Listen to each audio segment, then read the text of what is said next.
people are making an investment and they want return on investment. You need to show outcomes.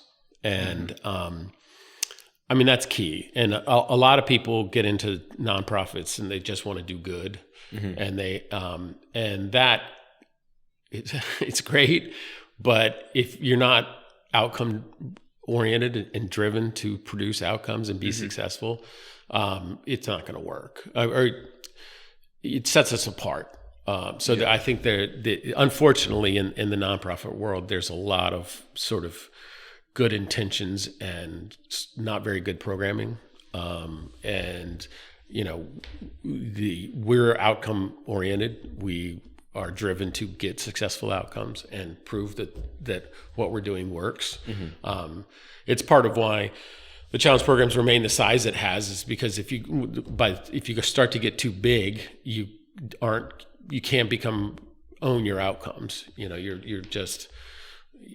You're kind of trying to churn through it, and it's very much on an individual basis. And so you have to have that kind of individual attention to have successful outcomes.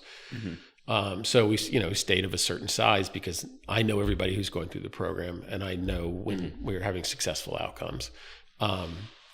And we know how to prove that that's being successful. We track their hours, we track our placements, we track whether they're still working 6 months after they leave, whether they're still working a year after they leave, and that's kind of the key to what we're doing. And we're competitive. We want to be the best. Yeah.